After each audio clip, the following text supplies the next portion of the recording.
Bem-vindos ao programa CPLP na Gemini para acompanhar as últimas informações sobre Timor-Leste e a comunidade dos países de língua portuguesa.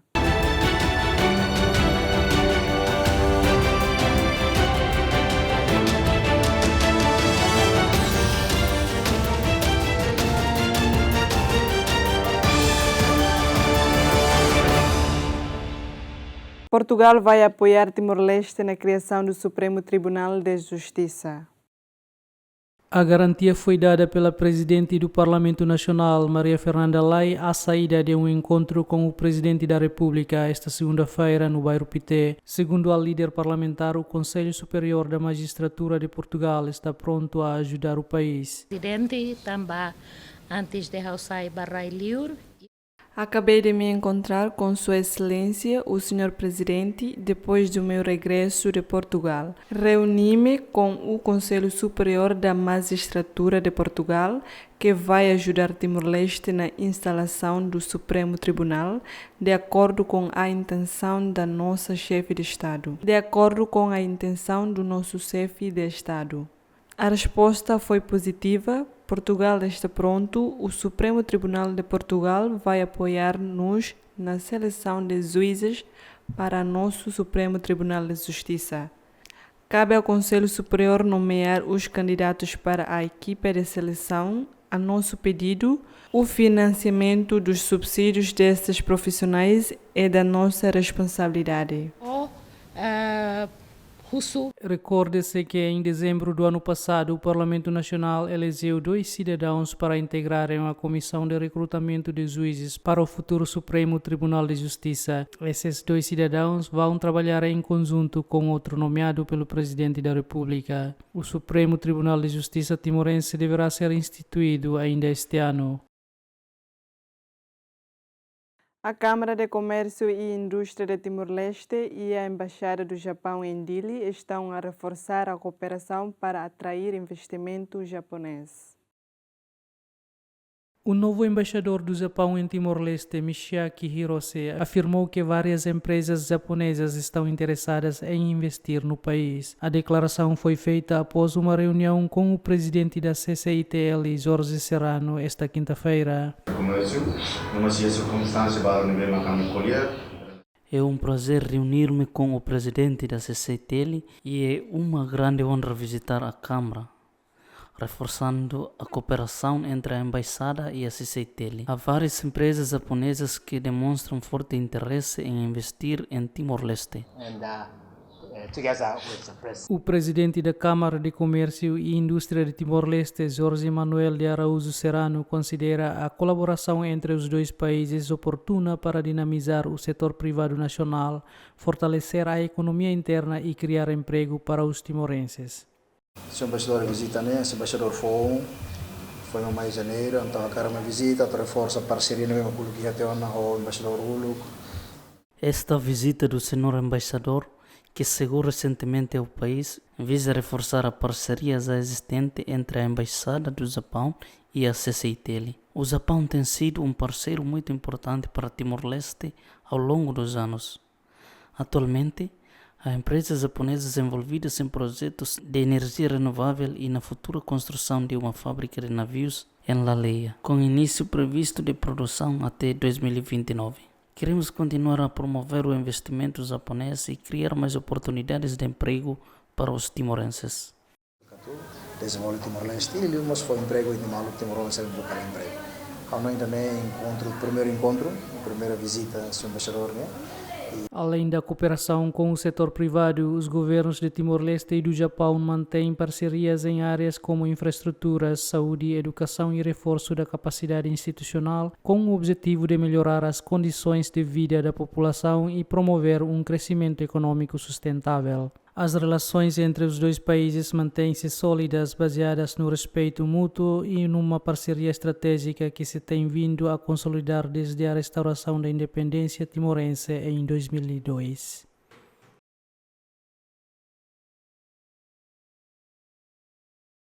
O governador do Banco Central considera que a dependência das importações e o déficit fiscal são as principais doenças da economia timorense.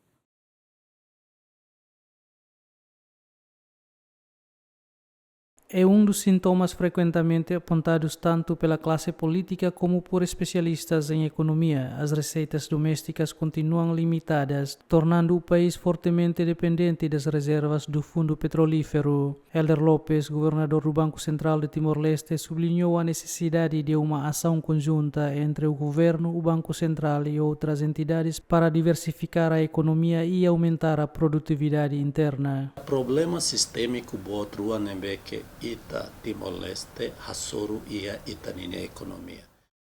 Existem dois grandes problemas sistemáticos que Timor-Leste enfrenta na sua economia. O Banco Central caracteriza, por vezes, estes problemas como as duas grandes doenças da nossa economia que precisamos de resolver agora.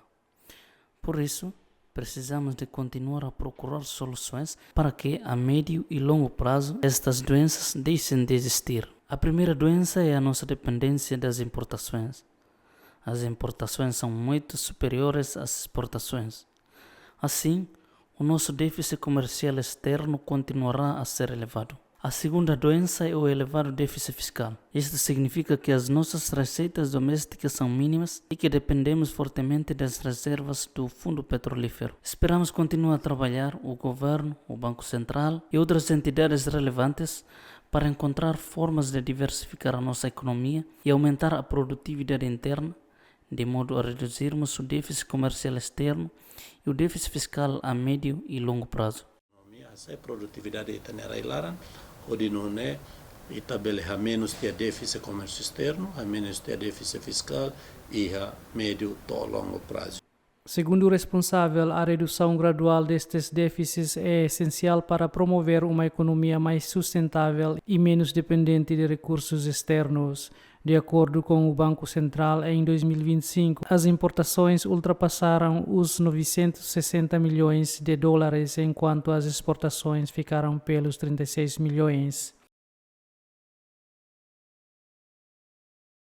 Líderes das bancadas parlamentares reconhecem que as discussões em plenário são frequentemente marcadas por insultos. A presidente do Parlamento Nacional, Maria Fernanda Lai, apelou aos chefes de bancada para orientarem os seus membros no sentido de evitarem trocas de palavras inadequadas e de se concentrarem em questões relevantes para a vida das pessoas. A própria presidente reconheceu a existência deste tipo de comportamentos nas sessões plenárias. Responsáveis do PLP e do CUNTO defendem que os seus partidos querem centrar-se na vida das pessoas, mas admitem que alguns membros agem por interesse próprio, não controlam as emoções e acabam por provocar discussões em plenário marcadas por insultos. A discussão seria parlamento, né? E também Frequentemente, pode dizer-se que as discussões no parlamento envolvem a personalidade de cada pessoa, que é diferente. As pessoas têm personalidades distintas e não controlam as suas emoções, o que acaba por provocar discussões prejudiciais. Nós no PLP somos um partido pequeno e não temos qualquer relevância para nos envolvermos em tais situações. Mas o regimento interno do parlamento permite que um deputado que se sinta ofendido quando outros atacam a sua personalidade tenha o direito de defender a sua honra. O deputado Ida ou o deputado Balo atacam a personalidade, o regimento federal bania e o direito toma a tuhalo defesa de honra. Se carigbele e sai defensor do povo. Eu digo sempre que nós, enquanto deputados, somos os defensores do povo. Isto significa que temos de falar sobre os problemas sociais que o povo enfrenta para que o governo possa dar resposta. Os deputados que gritam uns com os outros e se insultam não estão a agir bem, porque devemos dar um bom exemplo ao nosso povo. Atune Itahamudo sai defensor povo ba povo timorense. O vice-líder da bancada do PD, Armando dos Santos Lopes, afirmou sentir-se triste com as discussões em plenário. Mas a realidade plenária do irmão da tolo cada hati dane. A realidade mostra que as últimas discussões estão repletas de insultos para desviar a atenção dos problemas que as pessoas enfrentam nas suas vidas. Como deputado do governo, lamento estas situações, mas prometemos reunir com os líderes das bancadas para falar sobre este assunto, de forma a evitar discussões prejudiciais, focando-nos na vida das pessoas, porque o povo é o dono do país.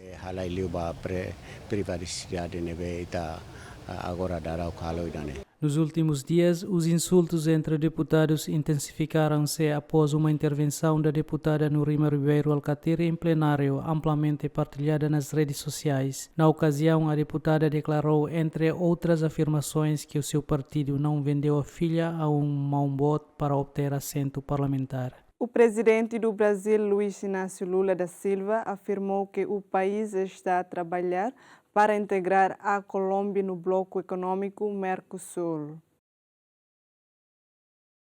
O anúncio foi feito durante uma cerimônia em Brasília que assinalou a assinatura do acordo comercial entre a União Europeia e o Mercosul. Na ocasião, o presidente defendeu uma cooperação regional e internacional mais ampla. O acordo entre os dois blocos foi formalmente assinado em janeiro de 2026, após décadas de negociações, e prevê a criação de uma das maiores zonas de livre comércio do mundo. Alô. Esse gesto simbólico que estamos fazendo aqui, depois que o presidente Trump tomou as medidas que ele tomou, praticando as taxações de forma unilateral contra o mundo inteiro, a resposta que a União Europeia e o Brasil deram ao mundo é de que não existe nada melhor do que a gente acreditar no exercício da democracia, no multilateralismo e na relação cordial entre as nações. Ou seja, estamos trabalhando para trazer a Colômbia para o Mercosul, quem sabe amanhã a gente possa estender para outros países, porque as pessoas precisam aprender que não existe saída individual para nenhum país nesse mundo de comércio. Lula afirmou que não há saída para qualquer país que atue isoladamente no comércio internacional e acrescentou que o bloco poderá ser alargado a outras nações. O presidente referiu ainda que a resposta do Brasil e da União Europeia às tarifas unilaterais impostas pelo presidente norte-americano Donald Trump representa uma reafirmação da democracia, do multilateralismo e das relações cordiais entre os países. O Mercosul foi criado por Brasil, Argentina, Uruguai e Paraguai com um processo de integração econômica regional. A Venezuela, que aderiu em 2012, foi posteriormente suspensa por incumprimento das regras e por violação da cláusula democrática do bloco. A Bolívia depositou seu instrumento de ratificação em julho de 2024 e dispõe de um prazo de até 4 anos para incorporar o conjunto de normas do bloco. Foram as informações de hoje. Voltamos no próximo sábado. Até lá.